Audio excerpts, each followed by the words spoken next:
Today it's about a man named Elon, and he's one of the greatest business leaders and innovators the world has ever produced. And I just want to say that Elon has worked tirelessly helping lead the most sweeping and consequential government reform program in generations. And you know the kinds of things that he's found and his people have found. He's brought a group of very smart people in, and they found things that are pretty unbelievable.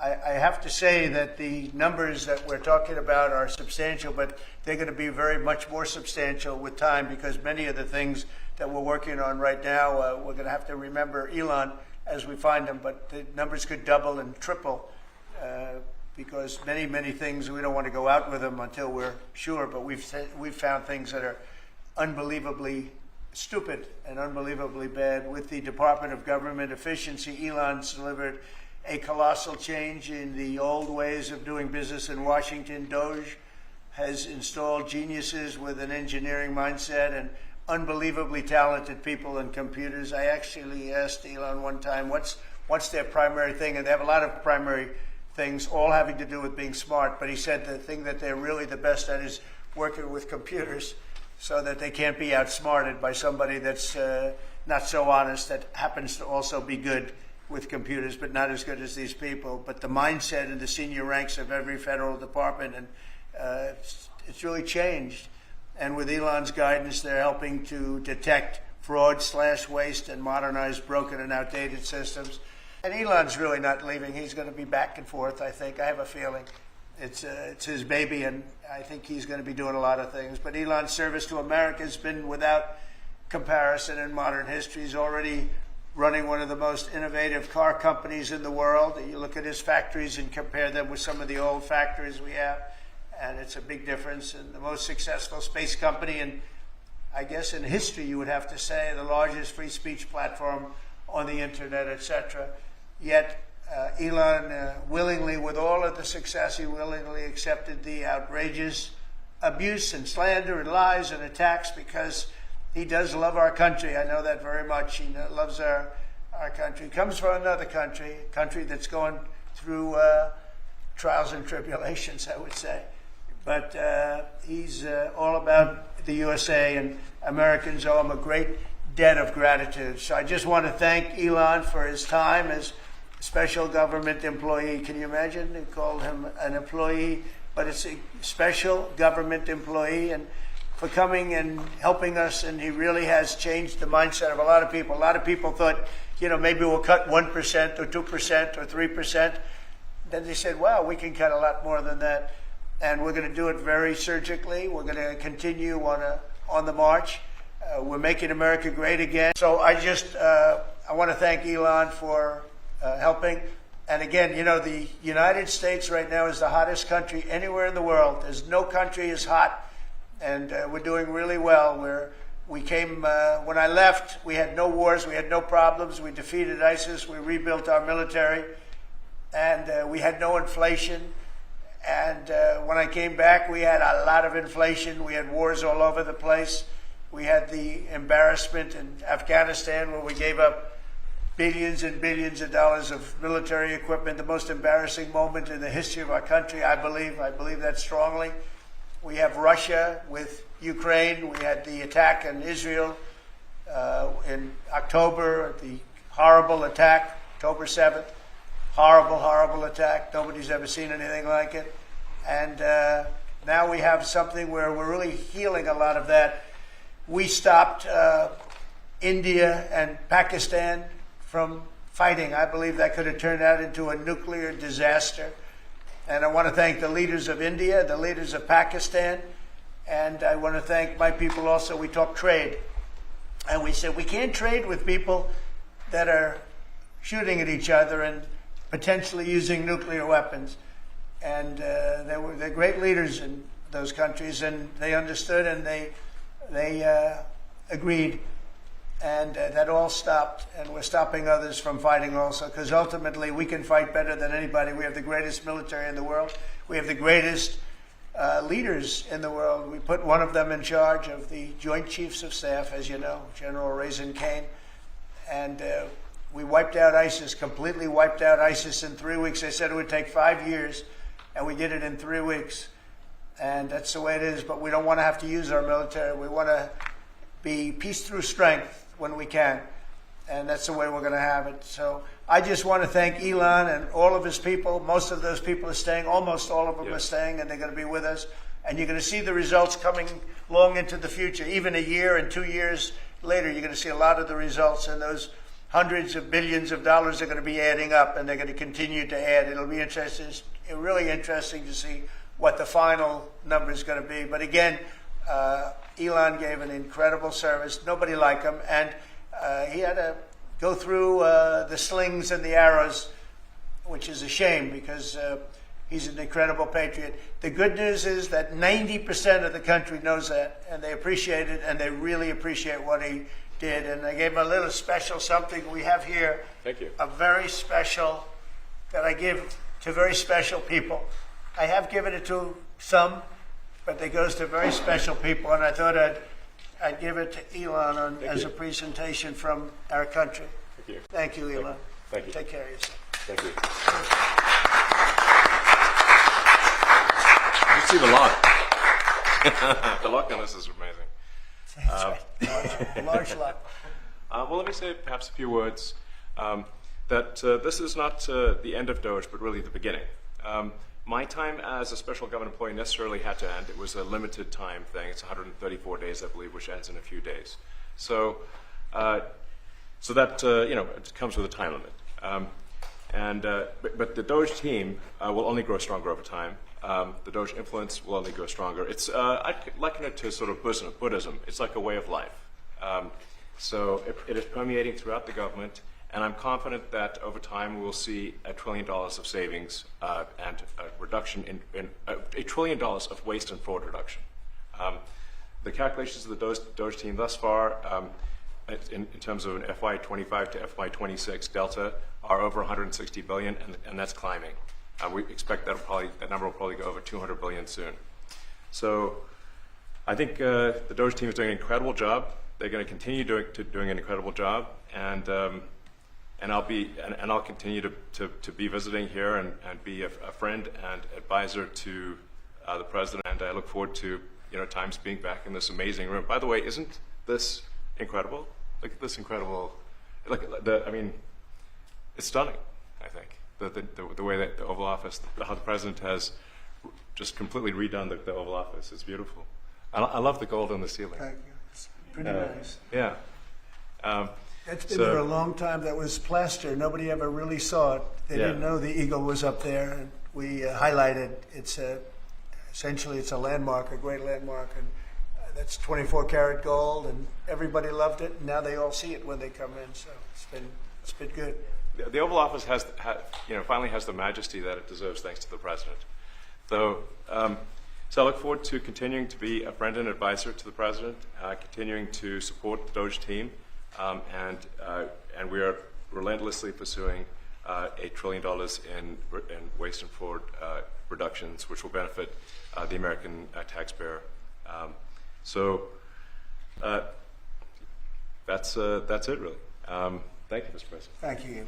Right. Great job. Thank you. President Trump, 5 aides who used to work here are in talks with Republicans in Congress to go and testify about what they did or didn't do to possibly conceal President Biden's decline. Do you think that Dr. Jill Biden should also have to come in and testify about what she did or didn't do?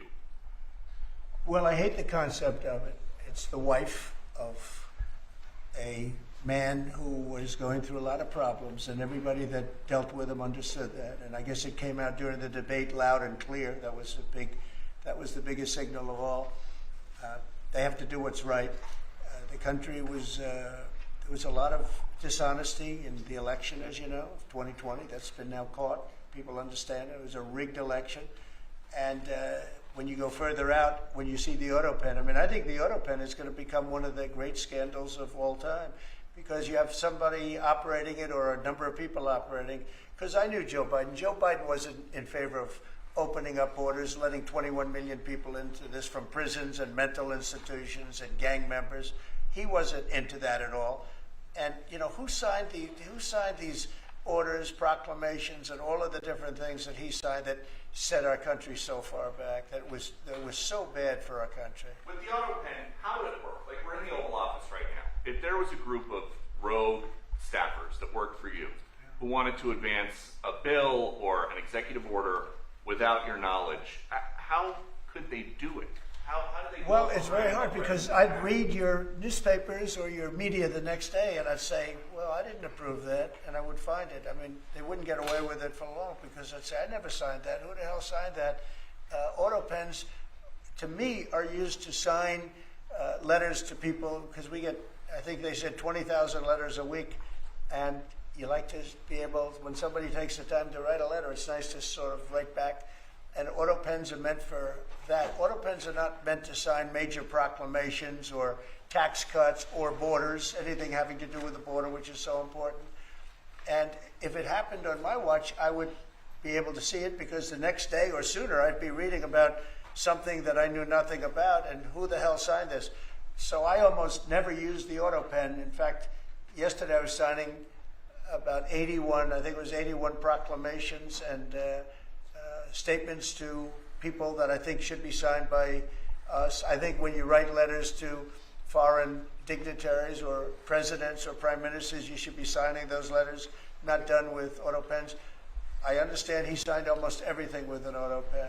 It's a very dangerous thing. It really means you're not president. Whoever operated the auto pen, and we think we know who that is, and it was actually more than one person, but that's not what the presidency is all about. I hardly use the auto pen. Are you going to reinstate the tariffs on China? You said that they violated the agreement with the U.S. Well, they did. They violated a big part of the agreement we made. You know, if you read that whole statement, I was very nice to them. I helped them because they were in trouble with the stoppage of a massive amount of business. But I'm sure that I'll speak to President Xi and hopefully we'll work that out. But yeah, it's a violation of the agreement. Yeah, please. Mr. President, can you give us an update to the latest ceasefire agreement that Israel has agreed to, but Hamas still considering? Well, they're very close to an agreement on Gaza, and we'll let you know about it during the day or maybe tomorrow, and we have a chance of that. And I think we have a chance of making a deal with Iran also. They don't want to be blown up. They would rather make a deal, and I think that could happen in the not-too-distant future. That would be a great thing if we could have a deal without bombs being dropped all over the Middle East. That would be a very good thing. They can't have a nuclear weapon. We want them to be safe. We want them to have a very, very successful nation. Let it be a great nation, but we can't have that. They cannot have a nuclear weapon. It's very simple. And I think we're fairly close to a deal with Iran. Doge, you said that there was $1 trillion promise for cuts from. Yes, I think we do expect over time to achieve the $1 trillion. But what have you found in your time here was the biggest roadblock to getting those cuts? Was it the cabinet, or was it Congress, or something else? What was the biggest roadblock from your work? It's mostly just a lot of hard work. It's really not any one person or Congress. It's going through really millions of line items and saying just each one of them makes sense or does not make sense. Obviously, at times when you cut expenses, those who are receiving the money, whether they're receiving that money legitimately or not, they do complain. And you're not going to hear someone confessing that they received money inappropriately. Never. They're going to always say that they received money appropriately for an important cause. Naturally, that's what you'd expect. So we just have to. It's just a lot of work going through the vast expenses of the federal government and just really asking questions. What's this money for? Are you sure it's actually being used well? Many times we can't even find anyone who defends it. So for a lot of the expenses, there is actually no defender at all. And then we have to just work through the process of stopping the spending, where there's often literally no defender. Nobody even knows why the money's being spent. It's truly absurd. I mean, we find situations where there are millions of software licenses with 0 people using them. 0. Exactly. This is the quizzical expression. You're like, surely, if there's millions of software licenses, someone should be using them. No. And then we've got to go through the process of saying, okay, look, if no one's using the software, we need to terminate this software license agreement. That's everywhere in the government. Go ahead. Mr. President, you President mentioned, you went through a lot to go through this process. Yes. Was it worth it for you, and what would you change? Yes, so what we found was happening was that if there were any cuts anywhere, then people would assume that was done by Doge. And so we became like essentially the Doge boogeyman, where if so any cut anywhere would be ascribed to Doge. A friend of mine's daughter, who's at law school at Georgetown, thought that Doge had cut the Senate, the internships the legal internships for the Senate, and we have nothing to do with that. So if they have been cut, it's not to do with us, just as an example. So, it just became a bit ridiculous where any cut anywhere was somehow Doge, and including things that made no sense, and we would agree made no sense. There are many things that occur in the government because it's the banal evil of bureaucracy. It's sort of the frankly largely uncaring nature of bureaucracy. It's as the great Milton Friedman said, money is spent most poorly when it is someone else's money being spent on people you don't know, and that's how federal spending is. And then you can't really even blame the individuals because the way the government works is complaint minimization. So when you do when someone within the government tries to stop that money being spent, there's usually someone that complains. And then their manager will say, it's not worth the trouble. Just pay it anyway. That happens over and over again. So was it worth it? I think it was an important thing. I think it was a necessary thing, and I think it will have a good effect in the future. One big, beautiful bill. You had indicated this week that there were some things you didn't like about what had passed in the House. What changes do you want to see the Senate make? And you had also indicated there were things you didn't like about the bill. What would you be suggesting he push senators to change in their version? Well, I'll tell you, I'll go first. It's an unbelievable bill. It cuts your deficits. It cuts, it's a huge cutting. But there's things I'd like to see maybe cut a little bit more. I'd like to see a bigger cut in taxes. It's going to be the largest tax decrease or cut in the history of our country. I'd like to see it get down to an even lower number. I was shooting for a slightly lower number. I would have liked to have done that. But with all of that being said, when you look at the tax cut and the fact that the original tax cut, which made us so successful, we had the most successful 4 years in the history of our country, the economy, and this is going to be even better. And you see that by the reports that came out just yesterday or tonight. I guess they were released this morning at 8 o'clock. You see the kind of numbers where somebody that's a pro is like, whoa, I haven't seen numbers like this since I've been doing this. These are human emotions of professionals that have never seen numbers like, and we've just started. The bill is a great bill. It's going to be jiggered around a little bit. It's going to be negotiated with the Senate, with the House. But the end result is it extends the Trump tax cuts. If it doesn't get approved, you'll have a 68% tax increase. You're going to go up 68%. That's a number that nobody's ever heard of before. You'll have a massive tax increase. If it does get approved, you'll have a large tax cut, the largest we've ever had. When you add the past tax cuts that we got you, the Trump tax, they call them the Trump tax cuts. It's an amazing bill. It does amazing things. With all of that, it's going to be adjusted a little bit over the next coming weeks, and I think it's going to be passed. The Republicans want to pass it. With all of the great things it does, including an extension of debt. It's the extension. We have to extend the debt. If we don't extend debt, we're in default.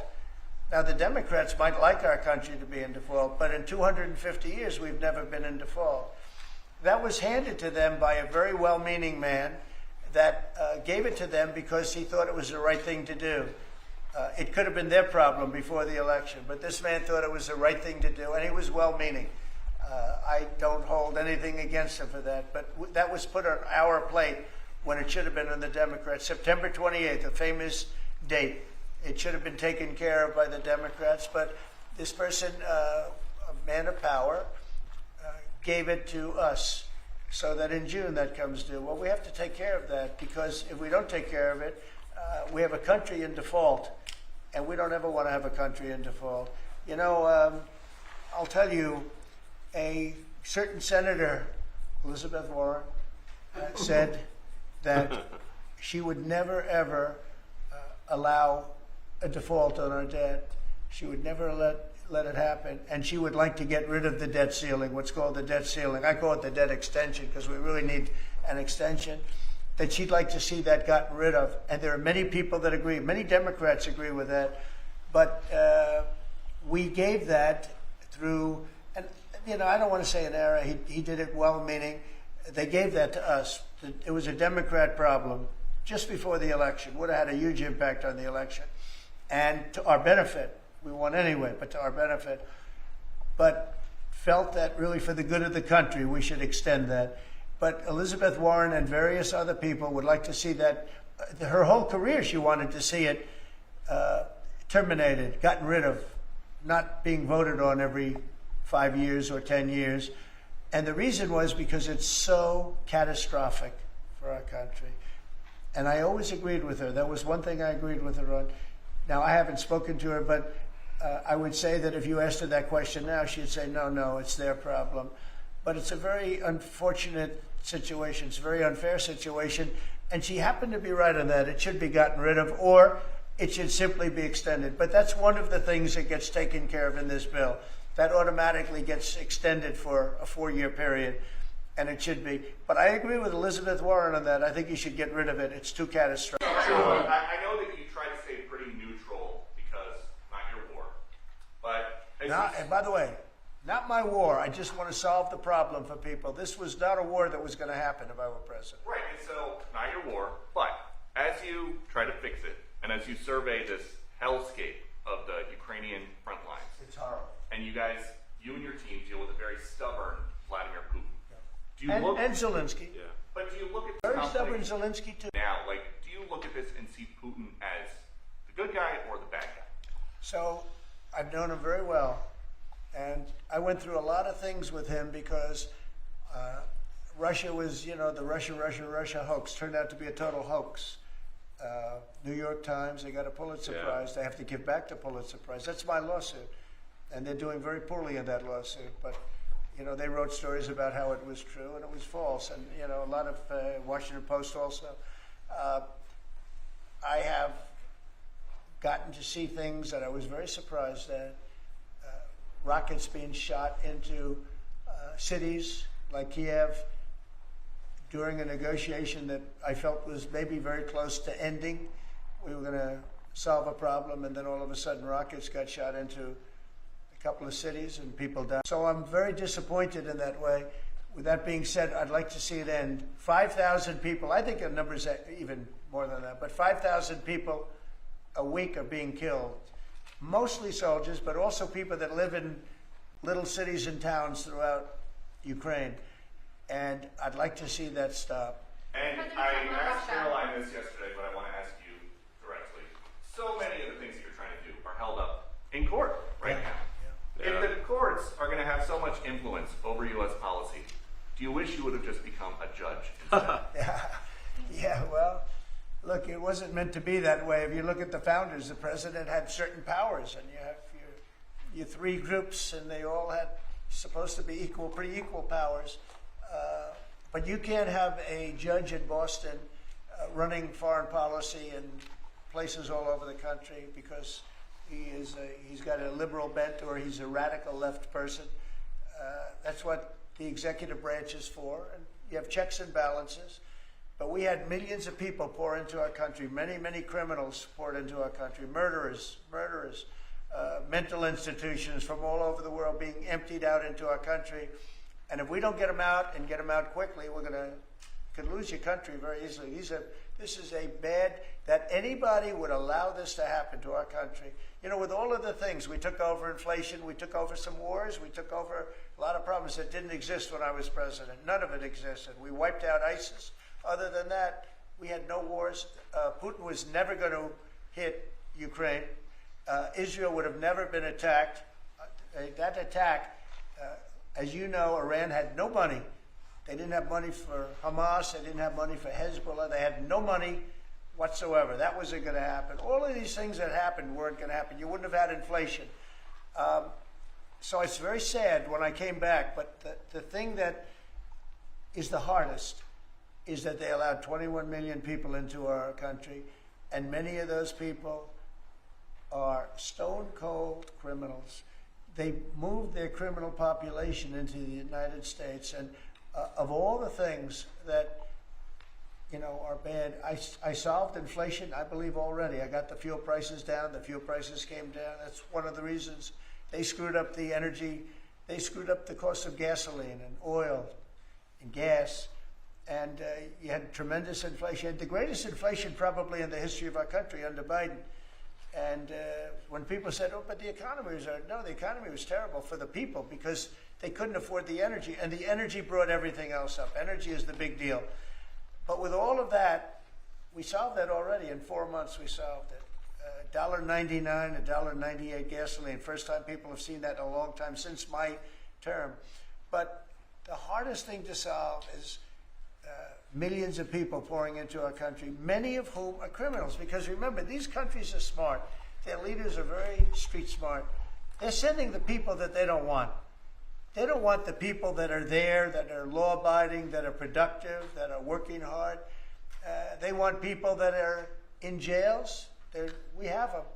They allow them to come in. And I always look to the other side, like, why would somebody do something? In business, I try and study, why would they want to do this? Why would they want to sell it? Why would they want to buy it? One thing I can't figure out is, what would an administration, what were they thinking when they allowed millions of people from prisons all over the world, not just from South America, Venezuela, all over the world, from the Congo in Africa, hundreds of people, thousands of people from the Congo, rough prisoners, from Asia, from Europe, rough parts of Europe. Why would they allow them to come into our country? Why would they do that? It's the one thing I can't figure out.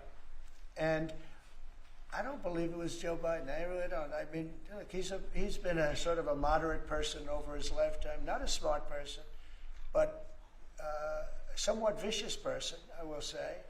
If you feel sorry for him, don't feel so sorry because he's vicious. What he did with his political opponent and all of the people that he hurt a lot of people, Biden. And so I really don't feel sorry for him. But if I could add something to that, which is, I think the fundamental moral flaw of the left is empathy for the criminals and not empathy for the victims. Empathy for the criminals, but not empathy for the victims. And there's been way too much of that. That needs to stop. To the President's point, there's been immense judicial overreach that is unconstitutional. That was never intended. And it's undermining the people's faith in the legal system. It needs to stop. It's gone too far. And just today, we had, just a couple of hours ago, we had a great decision from the Supreme Court, thank goodness, that was very important. We had two important decisions yesterday on the tariffs because, again, we have to be able to fight a fair fight with other countries. Howard, would you say? We have to be able to use tariffs to fight people that use tariffs on us. I mean, if we didn't have that power of tariffs, we would economically be destroyed as a country because they will destroy us. Other countries will destroy us with unchecked tariffs. We can check them when we have the use. They tried to take that power away from us. And if you take that power away, we're not going to have a country. We won't have an economically viable country. But it's very important on immigration that we be able to get people out without having to go through a long court case. I mean, it was up to some of these judges. Every single one of these millions of people, criminals, prisoners that were let go from jails because they save a fortune when they did. They brought them into the United States. You know what they're saving? The money they're saving? But some of murderers, it's very important that we're able to get those people out of here fast, bring them back to their country where they belong. And those countries take them because if they don't take them, they have to go through the wrath of the United States, and they take them. But we have judges that don't want that to happen, and it's a terrible thing.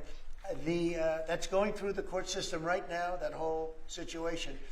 But when ICE and with Border Patrol, they've done an incredible job. When they do this incredible job and they capture 100 killers and drug dealers, and we can't keep them for years here as we go through trials. We have to get them out rapidly, and we know who they are. We know who they are, and we're very careful about who they are, but we have to get them out rapidly, or again, we're not going to have a